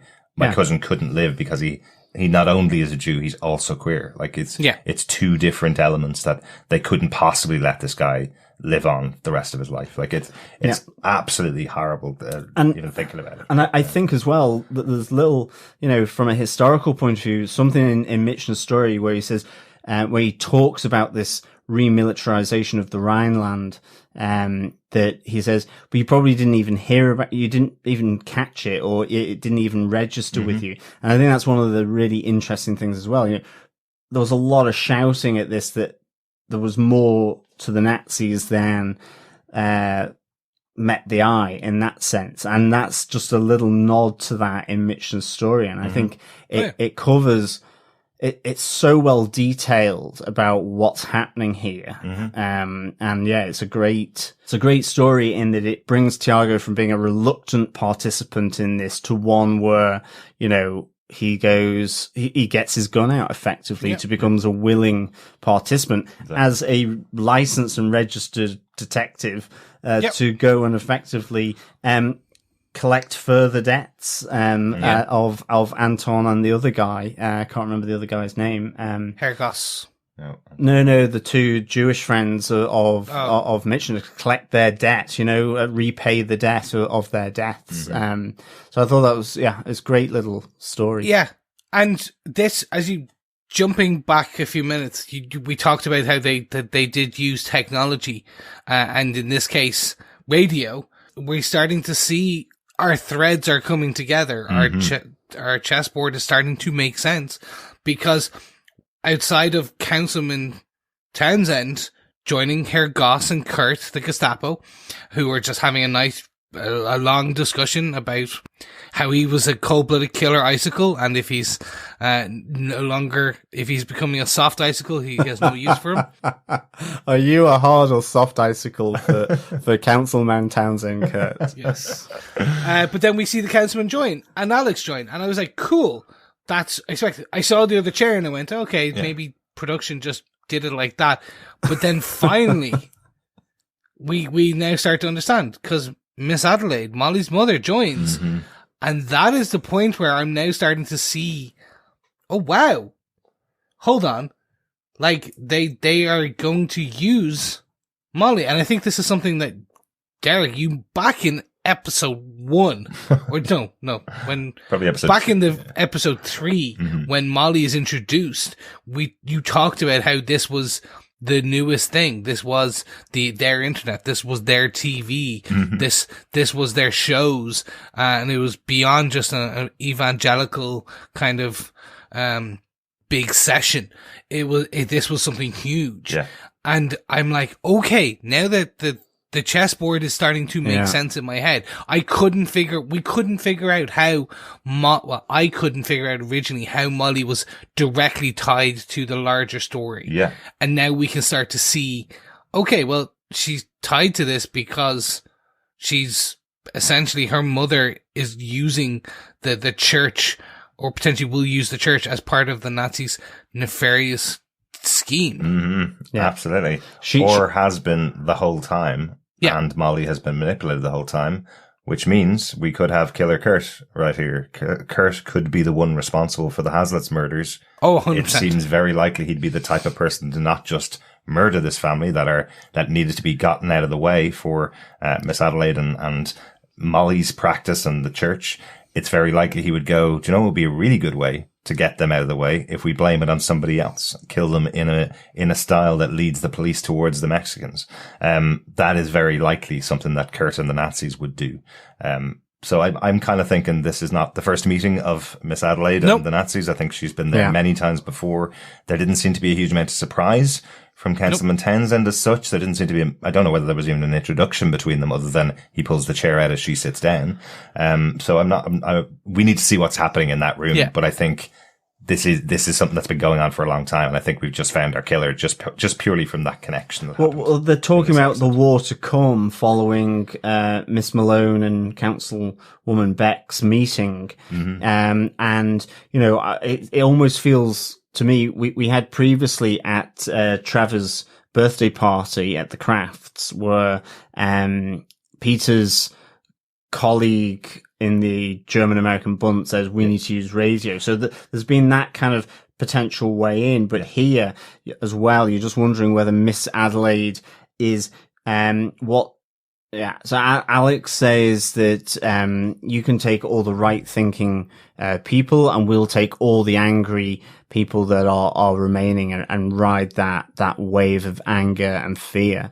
And obviously, this to me is the meeting of that council to ride that wave, and some of it may be towards the death of Councilwoman Beck, and maybe it's something that it's Kurt, or they're gonna try and get Randolph, Miss Adelaide's sidekick, to do that. Maybe.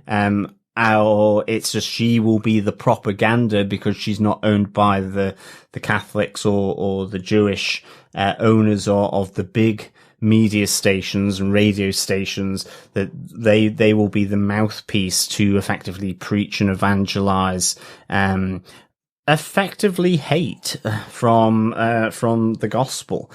So yeah, it's really interesting. To get Councilman Townsend as president. And it starts to kind of open up what may actually happen for sure. So I am curious. I wonder if, looking back at this now in a new lens, when Miss Adelaide Molly's mother is sitting with Molly talking about how she knows Molly is in a relation with Tiago and is sleeping with Tiago and in love with Tiago, this is why she gets extra angry. This is why she's against it. Not because it's she's going away from her flock and all that. It's because he's Spanish American. He's Latino. Oh, maybe. There could be a Nazi element to this. Maybe. I think it was more what wasn't said by her anyway in that discussion was that she loses the power that she's been gathering. She tries to get Molly to not go into the relationship because Molly would lose all the great things that she created. And Molly kind of says to her, and you also don't get the money from the church.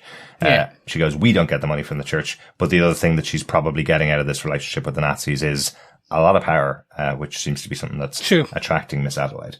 So I'm not sure whether it's anything specific down to racism. I think it's a bigger story for Miss Adelaide. I think it's a bigger thing. If Molly loses the power that she's gained, then she no longer has the era of the Nazis and has the era of what she probably believes is going to be a very powerful group. Yeah. It could be. But I'm interested to see where this goes because straight away we get Michner and Tiago. Yeah. Guns are put away. He's like, oh, okay, this suddenly just got a hell of a lot more interesting. And as you said, and I'm taking it back, Derek, like this is set up our chessboard now. We pretty much know everything bar the crafts of who's our rooks, our pawns, who's our bishops and our queens and our kings. So it's going to be interesting to see over the next less than 3 hours, next 3 weeks, how they do this. And I have one comment, by taking it all the way back to the early parts of our episode where we say maybe they're setting up the crafts for season 2. Don't do that.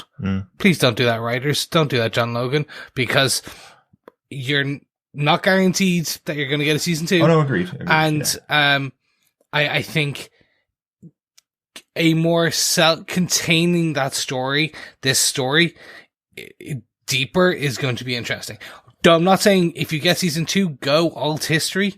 That's going to be great. Yeah, bring Hitler to America and put him up and set him up and everything like that. That'd be interesting to see. To just tell this self-contained story, and I think that's the core bit. Yeah, there's no question that we have no idea whether there's going to be a second season. There's been no announcement of that at all. I suppose the reason why I have it in my head that might be the way it's going is because the timeline that we're talking about seems very long.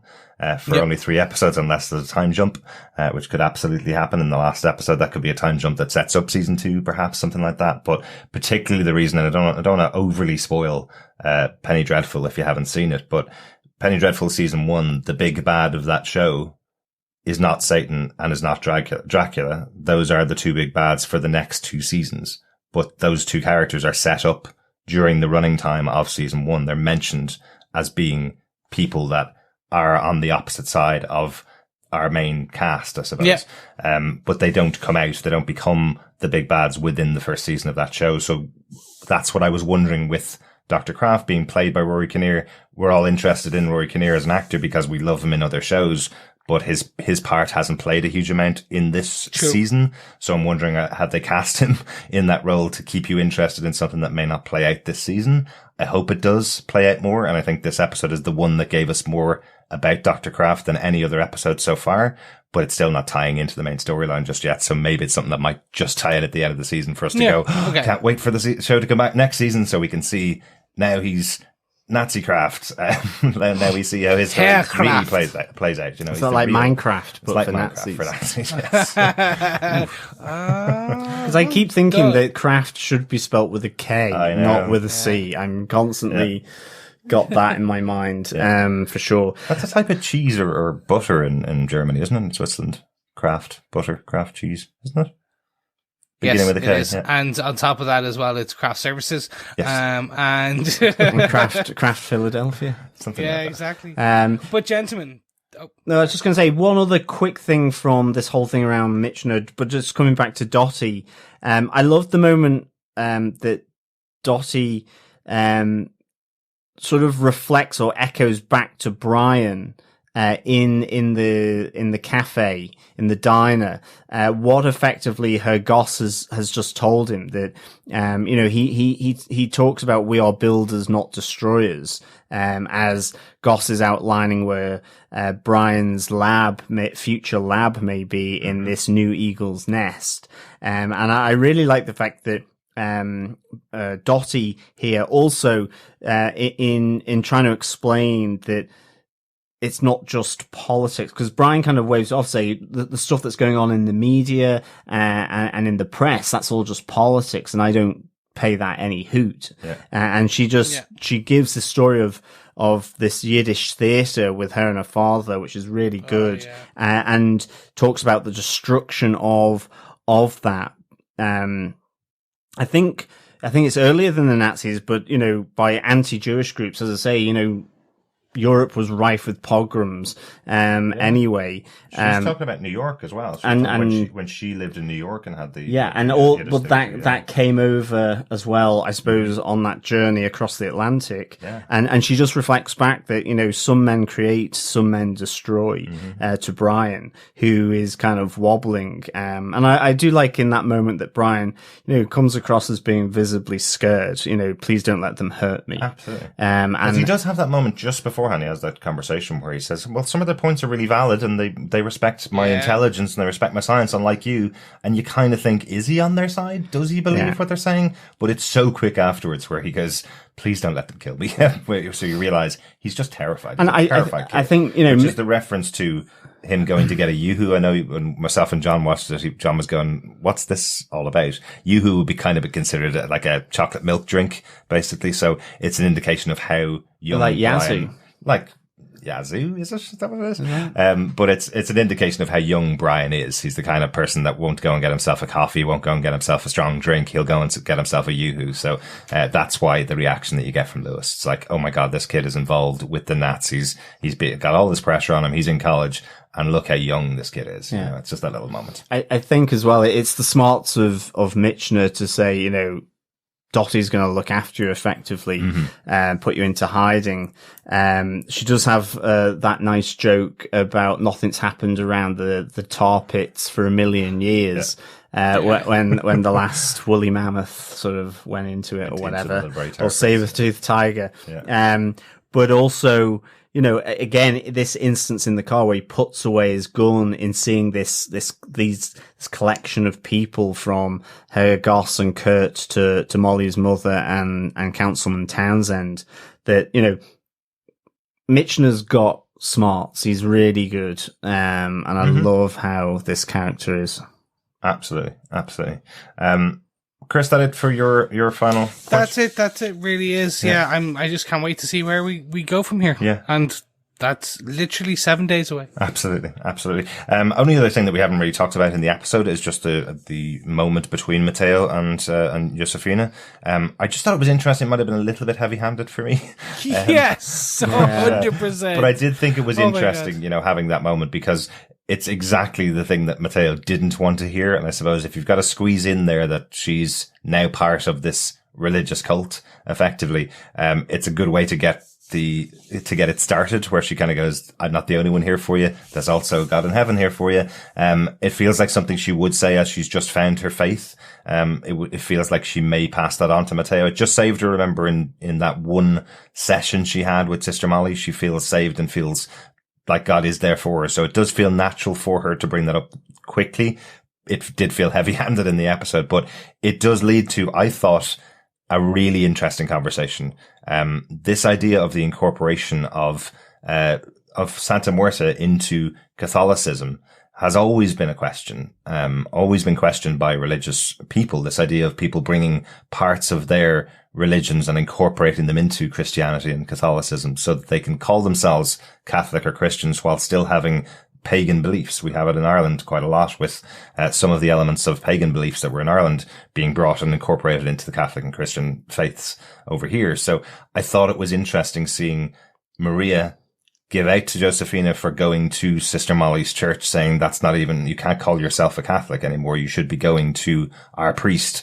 And Josefina echoing exactly the same sentiment back at Maria, going, how can you go to the church, get confession, when you don't even pray to God? When you need something, you go out into the shed and pray to Santa Marta when you need something. How can you call yourself a Catholic? So I thought it was a really good argument about the religion that they both are supposedly share. They've both lived under the same roof, both used to go to the same church, and now both of them have completely different things that aren't connected to that central religion. So I just thought it was an interesting discussion this episode.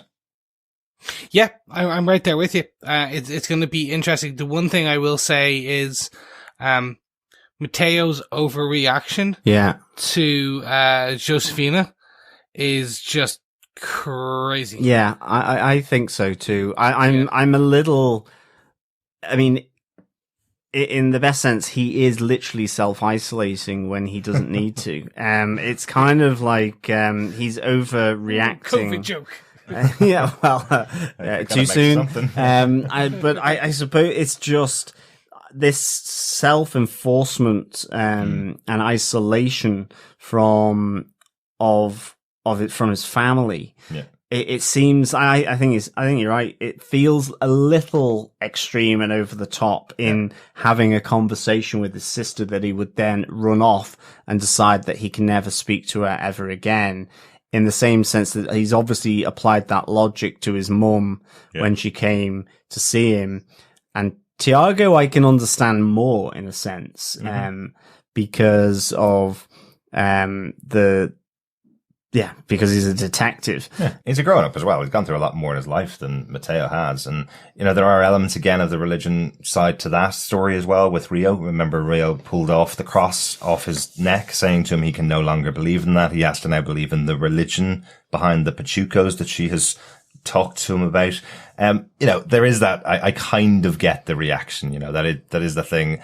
I laughed slightly or smiled slightly at the reaction, the line that Mateo says, which is, I didn't come here for make believe. I don't want to hear about this God thing that you believe in. I wanted my sister. I kind of smirked at the way that he responded to her, but you're right. The kind of running away and getting him out of there. But I think just to incorporate him in there, you probably needed a scene, to make sure that everybody knows that Mateo is still hurting out there. He's still not a trained killer yet. He's not going out in the war against the police. He still is very sorry for what he did and didn't realize that he could murder someone the way that he did with Riley. Yeah. So I think it's good that you have that little moment in there. And if you can't use anybody else in the family because they're all going through their own things, apart from Raul, who's just listening to baseball on the couch, you might as well use the relationship between Josefina and Mateo. Yeah, I'm trying to figure out what the next steps on this chessboard is. Yeah. And I don't know if I want to go too far and try and figure it all out myself, but but at the same time, like, actually just tell me the story. Yeah. But let's get on with it. I feel like there's a few things in this episode that kind of, you know, the coyote thing I thought was interesting. After noticing something was going on in the first 4 or 5 episodes, we now have an explanation for why it's in there. So I feel like we might get a few other things like that towards the end of the season that will explain things we're seeing now. So that's probably why I don't want to predict what's going to happen. One thing I did really like, and that's just going on to notes, I suppose. One thing I did particularly like was the story that that Maria tells to the 2 boys, Tom and his brother, about Hansel and Gretel. Remember them? They found their way home, and Tom instantly responds with, "Yeah, but they killed the witch before they got their way home," indicating that he may possibly have a battle coming up with one of the Magdas. They may have to kill. I took that as well. They may have to kill Elsa or Frank. But that's pretty cool, actually. Yeah. And also interesting, she did choose, you know, Hansel and Gretel. I think you mentioned the burial of Elsa's husband was in a very German folklore, a very German story book kind of setting, like Hansel and Gretel. So interesting they chose that to kind of explain the situation about his mother going away. So yeah, there you go. That was my note. Nothing from my side. Yeah, no, I've just got a few notes. I mentioned about the coyote. I didn't mention that the good evil on the good side of the shape shifting is around merriment and music and passion, and on the dark side, it's more mischief and pranks, but that ones that can get brutal and bloody, which is kind of interesting. Will they kill hamsters? Well, exactly. The Spanish-American War of 1898, because I kind of like this, that Dottie is speaking of her past, which is actually is like the 1850s and 60s, effectively, as a kid moving up, or because she talked about providing bombs in Chicago, and I can't remember what the name of that was now, but it was to do with one of the big labor disputes where the police were against the unions, and it kind of helped inform labor relations in Chicago, but it ended off with kind of Molotov cocktails or, bombs. It was fairly violent, but that Spanish-American Civil War is from 1898 and began effectively with the Americans coming in and intervening in the Cuban War of Independence between the Cubans and the Spanish, and effectively this led to the Spanish relinquishing sovereignty over Cuba, victory for the US, but they also ceded Puerto Rico in the same sense. So it was like this whole emergence of a US predominance in the Caribbean region, that kind of geopolitical thing, which obviously I think Puerto Rico is still, and what do they call it? A unincorporated territory of the US. Okay. So it's not officially one of the states. Well, it's a bit like Jersey or Isle of Man for the UK kind of thing. Somebody tried to claim that was a reason to not help them out after a natural disaster. Yeah, well, there is that as well. And the Rhineland thing was in 1936, which was the remilitarization of the Rhineland. So after World War I, it had been removed of all military, almost as a buffer, because it onto France, and then Hitler basically walked all his troops back into it. So it was occupied by the Allies, but there was no fighting, but Hitler marched his troops into the Rhineland, which was in kind of total contravention of the Versailles Treaty. And of course, it was the big industrial heartland of Germany to help build various bits and bobs of the military machine. Some fascinating history stuff that's incorporated into the show, definitely. I've only got one final note, and that note was, I've read my notes and it says Friar took the hamster, so I did have hamster written down in my notes, and I thought I had guinea pig. That's it for notes. Guinea pigs are a delicacy in, is it Peru or Bolivia, where they wrap them up in vine leaves, whole. Yeah. Crunchy. You get the teeth. You got there. It's not even the teeth, it's the bones. No. It's like crispy duck. Oh, yeah, well. Crispy ham. I don't eat the bones in my crispy duck. It's the skin that's crispy, not the bones. No, but you can. You can do it where the bones are just like almost brittle. Yeah. Wow. Okay, moving swiftly on, gentlemen, I think it's about time we wrap up our discussion of ways that you can eat a duck or a hamster. This has been your dreadful podcast, but gentlemen, rather than going into culinary delights, let us discuss our final thoughts on this episode. I'll tee it up first. John, what did you think of this episode? I really like this episode. In fact, it's really improved with our discussion. So I'm giving it, I had it down as 4, but I'm going to do, just for the macabreness of it all, is 4.5 spinning dead hamsters, out of 5. Wow. So I suspect there'll be, blood forensics required for the ceiling from this one. Right. I really like how, Magda effectively cropped up in different locations with Maria, and you have that final sort of rousing sort of banishment from Maria to Magda, and kind of invoking the kings and queens with the Aztec blood running through them in the same way that Magda did with Mateo. I thought was really good. And then I think, having all these different little snippets, Dottie is like, she's a walking history book and she's fascinating and I really love her.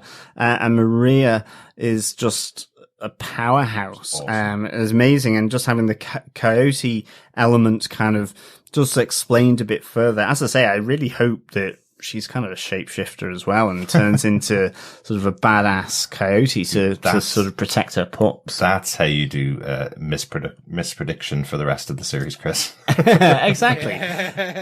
If you're going to fail in misprediction, fail big. Fail big. And fail fast. Yeah. Misprediction, it's like miscongeniality, but something like that. I loved all of this, and I think, the whole Michner, Tiago, Goss, and Brian, and Michner and Dottie, everything then linking into, Alex and Townsend, and obviously now with Adelaide coming to the table, of, the Third Reich, it's just all really put into a really intriguing place. And I think, I think that's really, really fascinating. And then just the sheer terror of what would be disruptive enough for the likes of Tom and Trevor, with his dad bringing this lady that he barely knows and this kid that he doesn't particularly like into their home, and his whole world being turned upside down from that, but having his brother moved then out of his bedroom, and just the creepiness that Frank brings. I mean, these two child actors are really great, actually. I think they're fascinating. I love the stoicism of Tom. He does come across a bit as an adult in kids, in a kid's body. But, he does give it back to his dad. He says, I already have a mother and a brother. I don't want any more. And certainly not the likes of Elsa and Frank. Yeah. And I think, hopefully they are, both him and Trevor are both Hansel and Gretel, and they're going to boil that witch alive, and invoke the spirit of Friar Tuck, as well. The hamster that we have finally nailed down as a hamster. To stop it spinning, we finally nailed Friar Tuck down. Exactly. So really like this. So 4.5 spinning dead hamsters out of 5. Christoph, what did you think of this episode? I'm getting more and more pleasantly surprised by each episode. I do believe that the setting up this chessboard is making more sense to me, and it's where I was previously getting somewhat annoyed by I don't want to call it bloat, but it was narrative dissonance in a way that I was like, okay, I don't know where you're going with this. Like, I like to at least, don't need to signpost it, but you at least need to tell me kind of what the end direction will be, aside from a prophecy about brother versus brother, nation versus nation, race versus race. Like, yeah, that could say a lot. That's basically World War II.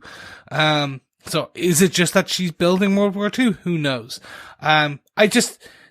The annoyance I have and the I can't wait for each episode. I'm dying to see where they go with the last three episodes, 3 hours. It's just the crafts. Yeah. It's such an interesting story. I just don't get it. Yeah. And I'm like, I'm hoping upon hopes that come episode 9, we turn around and basically all of us go, oh my God, it was staring us right in the face. This was amazing. Well done, John. This was the best setup, the best story piece ever. I just hope that's where it goes to. Otherwise, if it's a setup purely for season 2, it will take the overall arching season and the creation of what he's done down a peg, in my opinion. Again, I'm not a paid critic, so what does my opinion count? But we are here to listen to your opinion, Chris. We do have a podcast about the show, so you're allowed to give your opinion. So this is also about the man who has some pretty wild theories, so let's not go down that route. My thoughts sometimes are crazy. But overall, I like this episode. I wish I could fast forward 3 hours to see where I am at the end, but I'm looking forward to that journey more. Excellent. You and your binge culture, Chris. Oh, go away! I'm not that young. Say what? I'm not that young. Say what? So, moving on to the other grey-haired man in the room. All three of us are slightly... We're distinguished. I'm silver foxes. Yeah. But to the silverest fox of them all. Derek, what did you think of this episode? Only because I'm not able to go to the hairdressers, Chris. That's all it is. Yeah, I think overall this is a good episode. It's a good place-setting episode for the season. But I think if I look at the point that I chose for the episode to describe it, that's exactly where my head is at about the show at the moment. If you looked at it without taking account of what the overarching storyline is, the story of a guy trying to get a road built in LA, the story of a guy who cheats on his wife and brings his lover in to move into the house with his kids. You know, those kind of storylines are pretty pedestrian. They've been around in every type of show, from soap operas to science fiction movies, you know. But viewing it through the idea of these manipulations will lead to a war, a battle, will lead to what this demon Magda wishes to happen with the city of LA, with this central point that's going on, with all of the characters. I think that's what elevates this show into something really interesting to watch every week. So I think this episode really accomplished its job in getting us set up for the final battle at the end of this season. And I think everything that's going on in the manipulations and seeing Maria trying to investigate in her own mind why is she so heavily involved really did make this episode exciting and interesting. And yes, that final scene with Maria versus Santa Muerta, a rival of Magda, and then the disappearance of Santa Muerta after the two sisters battle, have their battle of wills, and then Magda versus Maria is just stunning. Great scene. Really loved it. Fantastic. Yeah, I think we're all on the same page. Gentlemen, I do believe it's time for a penny for your thoughts, our feedback section, where you, our listeners, write into us with your thoughts, your feedback, and everything in between, specifically on this episode. So don't forget, if you want to be involved going forward, you can send your thoughts to feedback@tvpodcastindustry.com or join us on our Facebook group at facebook.com/groups/tvpodcastindustries, and just make sure you put your comments into our spoiler post for that episode. Over on Facebook, we did get one piece of feedback on this episode so far, which was from Claire Laffa, who said, loved it and loved Maria. I want my very own outfit that Rio wears. And my final thoughts on the episode, Nathan Lane is still amazing. I love how the character has shown such darkness and such vulnerability. There are a lot of actors and actresses that I admire, but there's only a few that I really love to meet, and he's one of them. Thank you, Claire, for that feedback. And yeah, I'm right there with you on Nathan Lane. Every show I'm seeing him in, and even just watching his press coverage for this show on the likes of like Seth Meyers and Steve Colbert and stuff, I'm like, I love you even more. It will force me to go back and watch Birdcage. Excellent. But I've avoided that one just because of the Robin Williams, because I'm like, I don't know if I'm ready. Oh, you'd love it. I know I will. It's just one of those, I have to go back, but I kind of have to. And Gene Hackman is amazing. I forgot. Is Gene Hackman in it? Yes, he is, yeah. Oh my God. Yeah. I know what you mean, Chris, though, watching someone as talented as Robin Williams after he's passed, watching him in one of those kind of roles is always difficult, isn't it? Yeah. But it's well worth celebrating, you know. He's such a good talent, and he's very good in a very different role for Robin Williams. Really good. And great to see Nathan Lane in that as well. Yeah. But definitely, I'm with Claire as well. I think as every episode of this show goes on, you know, I would love to meet and hear Nathan Lane's thoughts. I think he has done an amazing job of providing sort of that breadth and depth to this character. And I think the same is for Adriana Barraza as well. I've absolutely loved their just how they have brought so much to their character, and with not that much screen time as well. I think Nathan Lane has now gotten quite a lot of it, but I think at the start, you know, focusing on Tiago, and I think Maria has been on the periphery a bit. So that's the thing, this coming back and forth in different episodes depending on how much you have there. I think like they're the two I'm rooting for in this for sure. I think they're amazing. Yeah, definitely. Thanks so much for that, Claire. I'll agree with Claire. She wants every outfit owned by Rio. She wants to own all of those. Claire does. I want to own the outfits by every guy in this show. I don't know why we don't dress as well as these guys do. I love the style in this show. It's absolutely amazing. 100%. I want to just wear Magda's leather. That's something completely different. Just not in the LA heat. Yeah. I can't imagine. I feel very sorry for her. I would be sort of have to be yanked out of that if I was put in it. Maybe when it gets later on in the summer, Chris, we can get you one of those dresses, send it over to you, get you to take a photograph of you in Magda's dress. Yep, I do it. 28 degrees temperature. Yeah, just put me in a locked room. I'll sweat it out. Lose a few pounds. There you go. As the podcast room is getting up to about 250 degrees, let's move on to our next piece of feedback. Thanks for that again, Claire. Voicemail from Steve Brown. Hello, Derek, John, and Chris. This is Steve. This is for the latest episode of Penny Dreadful. I think it actually is episode 7 this time. We are barreling, fast towards the end, and I'm anxious to see what happens next, but at the same time, I don't want it to end. I love new content. I love all the stuff that we're getting, and so much happened in this episode. I'm going to watch it again tomorrow morning, but I wanted to send this out just in case I don't get a chance to send something, my initial kind of thoughts. So I really loved that we finally do get a little bit of the supernatural aspect at the end there when we see, the grandmother kind of dispelling Magda, sending her away, and we see Santa Muerte walking away from her. I'm not really sure exactly what happened there. I'm going to have to rewatch the episode to really get a clear idea. I love the fact that Michner, and it seemed to me like Michner had Tiago convinced to just straight up murder those Germans. And then of course they pulled back when they saw Townsend and Alex show up at the restaurant.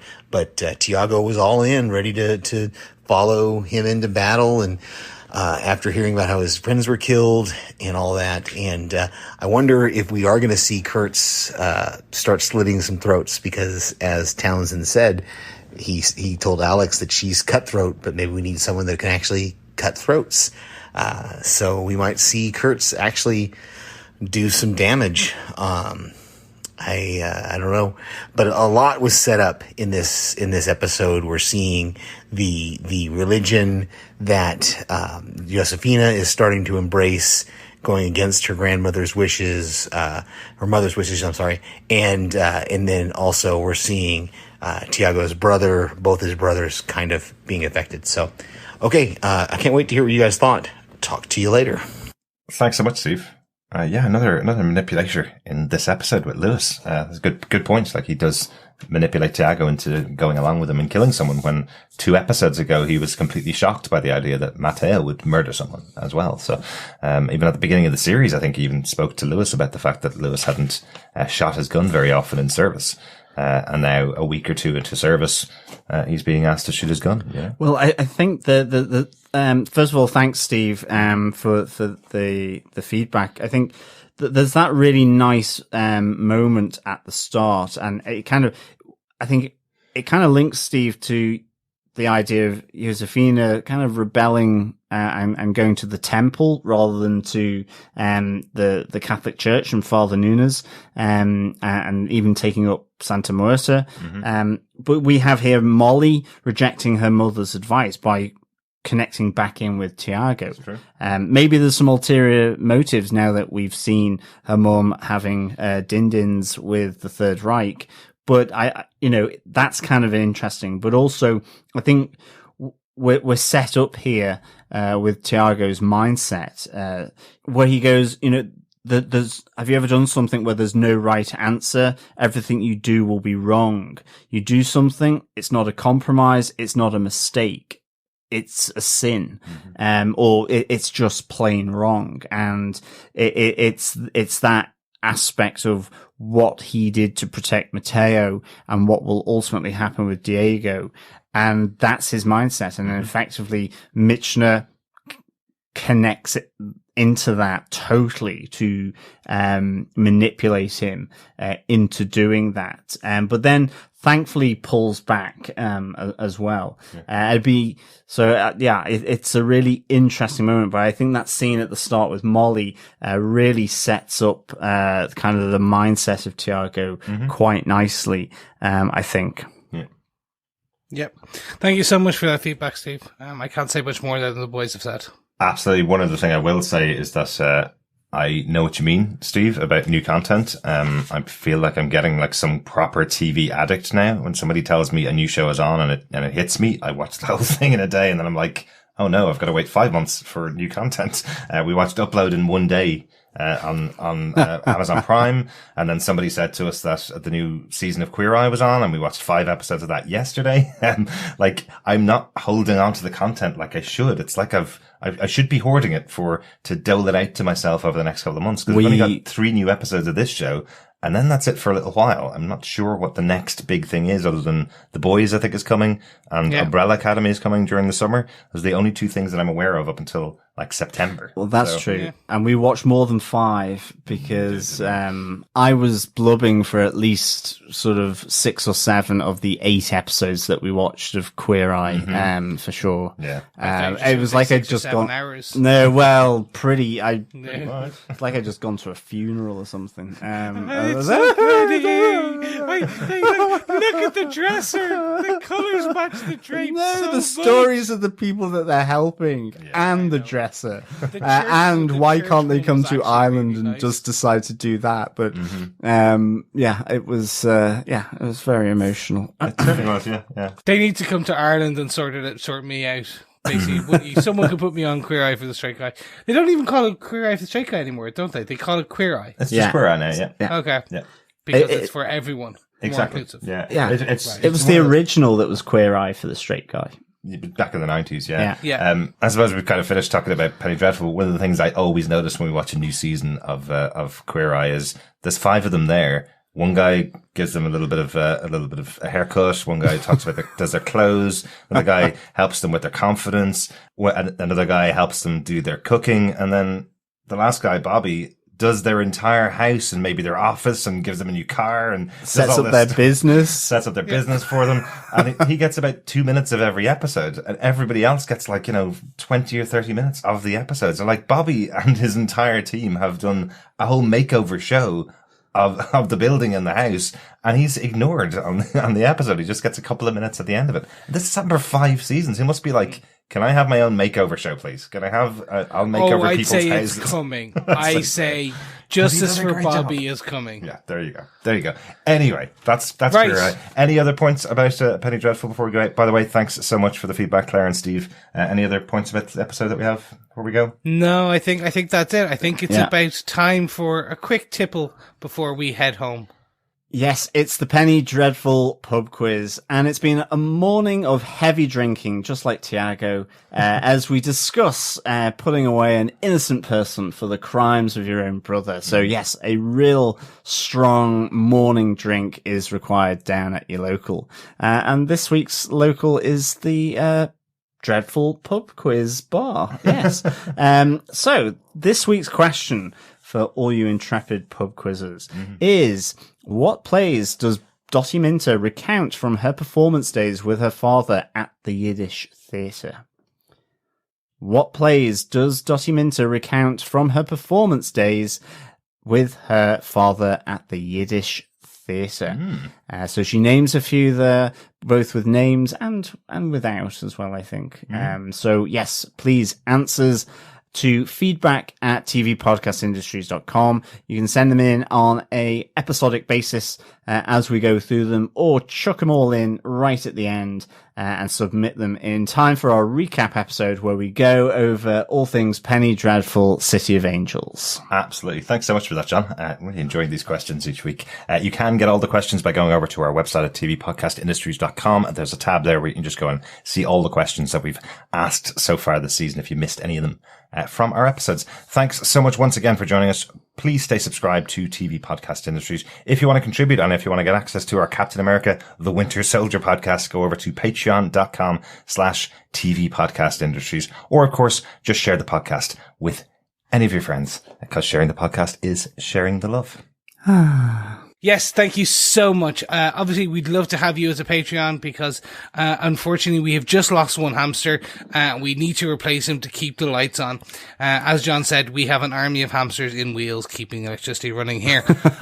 But if you can't, sure, as you heard at the top of this episode, we had a great review. Why not rate us and leave us 5 stars on your podcast platform of choice? Because obviously that will always help us. Yeah. Thank you so much. And I look forward to speaking to you all again next episode. Yeah. Thanks so much for all the support, fellow Dreadfuls. It's really great to get that. We'll be back next week with Penny Dreadful, City of Angels, episode 8, Hide and Seek. Mm-hmm. Ooh, boo. Absolutely.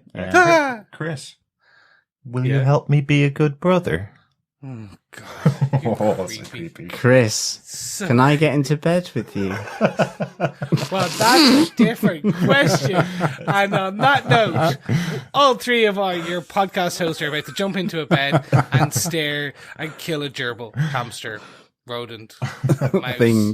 Bye, everybody. See you next time. Bye. Thanks so much for joining us, fellow Dreadfuls. Really great to have you on board for this episode. Keep watching, keep listening, and remember, keep spinning. Whee! Bye. Bye. Bye.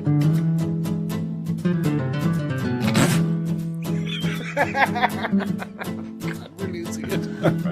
It's the heat. All right, stop.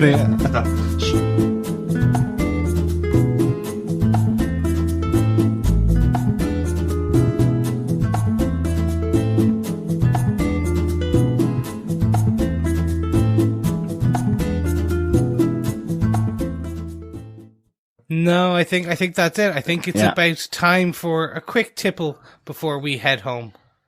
Yes, exactly. It is the Penny Dreadful pub quiz. It is early morning.